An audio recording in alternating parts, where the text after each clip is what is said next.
22 लाख मुरब्बा मील का खलीफा रात को अकेला मदीना मुनव्वरा में गश्त कर रहा है। अल्लाह अकबर।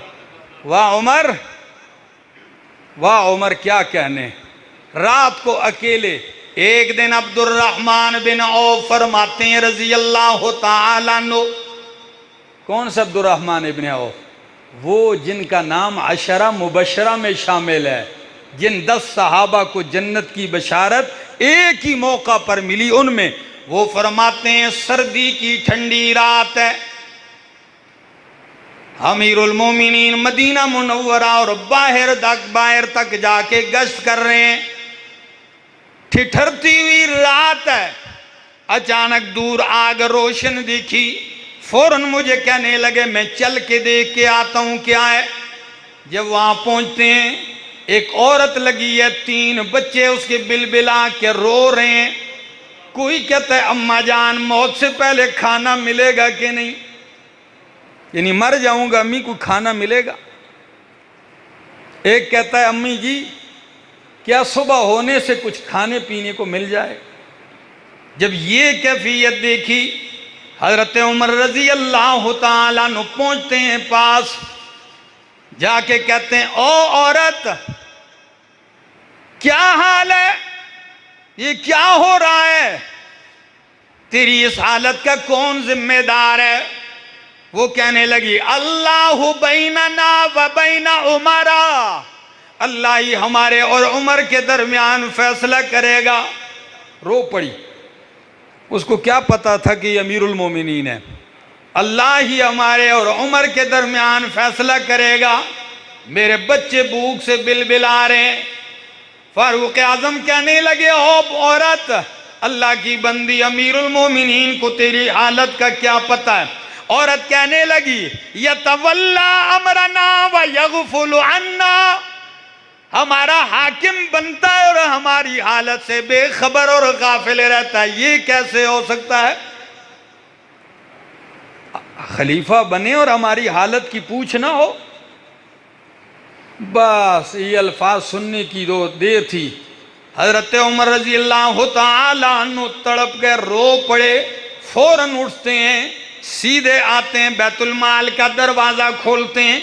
चौकीदार खादिम का नाम असलम है। वो रात आधी रात देखते हैं कि अमीरुल मोमिनीन खुद बैतुल माल आ गए। वो उठा कि ये क्या मामला है। कहने लगे अमीरुल मोमिनीन खैरियत तो है। बोलते नहीं अमीरुल मोमिनीन। शहद की एक डिब्बी उठाई, आटा उठाया, कुछ घी उठाया, जो चीज़ें खुराकी दस्तयाब थी एक बोरे में डाली और फिर कहने लगे असलम उठाइए और ये मेरा बोझ मेरे कंधे पे रखिए। वजीर आजम खुद पहुंचा हो तो मजदूर की क्या हालत होती है, दफ्तरों की तो दौड़ें लग जाती हैं। तो असलम कहने लगा अमीरुल मोमिनीन मैं उठाता हूँ। कहने लगे तेरी माँ तुझे रोए छोड़, वो बार बार इसरार कर रहा है कि मैं उठाता हूँ। फरमाया आज तू उमर का बोझ उठाएगा, कल महशर के मैदान में उमर के गुनाहों का बोझ कौन उठाएगा। छोड़ मुझे अपना बोझ खुद उठाने दीजिए। उठाया वो बोरा और चल पड़ते हैं। अब्दुर्रहमान इब्न औफ फरमाते हैं मैं साथ हूँ। आप पहुँचते हैं, आग लगी हुई है। हंडी में आपने कुछ घी डाला, कुछ आटा डाला, हरीरा सा तैयार किया, मीठा करने के लिए उसमें शहद डाला, हंडी उतारी और आग जला रहे हैं। आग का वो धुआं आपकी दाढ़ी से होते हुए निकल रहा है। दाढ़ी को यूं पकड़ के कहते हैं आज का ये धुआं बर्दाश्त कर ले ताकि अल्लाह तुझे जहन्नम के धुएं से महफूज कर ले। ये अल्फाज कहते जा रहे हैं हजरत उमर रजी अल्लाह तआला अन्हु। फिर बच्चों को बुलाया, खुद उठा के निवाले उनके मुंह में देते जा रहे हैं। उन्हें खिलाया और खिलाने के बाद दूर आके बैठ गए। ठिठरती रात में देर तक बैठे हुए रो रहे हैं, देर तक बैठे हुए रो रहे हैं। अब्दुर्रहमान इब्न औफ कहने लगे अमीरुल मोमिनीन आपने जो करना था कर दिया, अब ये आंसू क्यों बहा रहे हैं। अब इस ठिठुरती रात में तन्हा क्यों बैठे हैं? कहने लगे अब्दुर्रहमान ठहर जाओ, मैंने इन बच्चों को रोता देखा है, जब तक इनको हंसता खेलता ना देख लूं वापस नहीं जाऊंगा। वाह उमर, क्या शान है। बैठे रहे बैठे रहे। उठते हुए औरत से क्या कहा? कहा मैं आपकी खिदमत के लिए हाजिर हूं। तो जब आने लगे तो पता औरत क्या कहने लगी? अंत अहक्कु बिल खिलाफत मिन उमरा, अंत अहक्कु बिल खिलाफत मिन उमरा। ओ खिदमतगार इंसान, उमर से ज्यादा खिलाफत का तू मुस्तहिक है। आए हुक्मरानी तेरे जैसे आदमी को जचती है। फारूक आजम ने नहीं बताया कि मैं उमर हूं। तो पता है क्या कहा? कहने लगे ओ बुढ़िया, ओ औरत, कल जब तू खलीफा के दरबार में आएगी तो वहां मुझे भी पाएगी, मैं तेरी सिफारिश भी करूंगा। तेरी क्या करूंगा? सिफारिश करूंगा कल जब तू आएगी। अल्लाह। कहते हैं सुबह हुई, खिलाफत में अमीरुल मोमिनीन तशरीफ फरमा है। एक तरफ अली अल मुर्तज़ा रजी अल्लाह तआला अन्हु, दूसरी तरफ अब्दुर्रहमान इब्ने औफ रजी अल्लाह तआला अन्हु है। देखते हैं दरवाजे से वही औरत आ गई। जब औरत दाखिल हुई, अब वो सोच रही है कि रात वाला बंदा तो ये बैठा हुआ नजर आ रहा है। तो वो पास आई, जब गुफ्तगू सुन रही है तो ये दोनों हजरात गुफ्तगू फरमा रहे थे। हजरत अली अल मुर्तज़ा रजी अल्लाह तआला अन्हु, अब्दुर्रहमान इब्ने औफ। तो गुफ्तगू के दौरान हजरत उमर से कहते हैं अमीरुल मोमिनीन ऐसा है, अमीरुल मोमिनीन ऐसा है।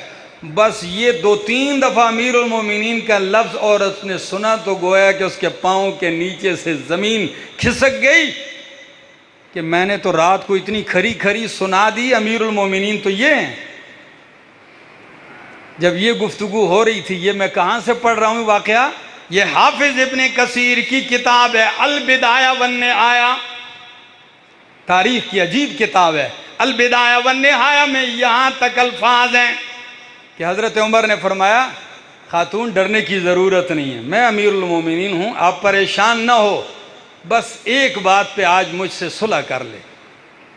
औरत पहले कह रही थी मेरी कहीं हालत ख़राब ना कर दें। कहने लगी किस बात पे अमीरुल मोमिनीन? कहने लगी रात तूने शिकायत की थी अमीरुल मोमिनीन उमर की, आज मैं उमर तुझसे कहता हूँ जो तू फरमाइशी पैसे ले ले, मैं बैतुल माल से नहीं अपने घर से तुझे दूंगा, लेकिन आज शिकायत वापस ले ले, कल क़यामत के दिन अल्लाह की बारगाह में शिकायत ना करना। औरत कहने लगी नहीं मैं नहीं कर, नहीं कहा बोलिए। बात चलते चलते 600 दिरहम पे सुलह हो रही है। कितने पैसों पे? 600 दिरहम अपने घर के पैसों से हजरत अमीरुल मोमिनीन ने दिए। जब उसको दिए औरत राजी हुई, फरमाया ऐसे नहीं लिखा, तहरीर लाओ। कागज पे लिखते गए। जब ये तहरीर नामा लिखा, फरमाया अली उल मुर्तज़ा आप भी गवाह हो जाएं, अब्दुर्रहमान इब्ने औफ तुम भी गवाह हो जाओ कि उमर से इस खातून ने शिकायत वापस ले ली, सुलह कर ली। अगर मैं फोत हो गया ये रुका मेरे कफन में रहने दो। अल्लाह अकबर। मेरे दोस्तों, कहाँ से तलाश करोगे ऐसी हस्तियाँ? दुनिया में मुसलमानों, बादशाहों, अमन चाहते हो, खुशहालियाँ चाहते हो, कौम के दिल जीतना चाहते हो, कभी इन शख्सियात की ज़िंदगी भी पढ़ लो। इन जैसा तो दुनिया में ढूंढने से भी नहीं मिलेगा, पैदा कहाँ होगा कोई। सिर्फ बात इतनी है कि कुछ न कुछ इनके नक्श कदम से सीख तो सकते हैं।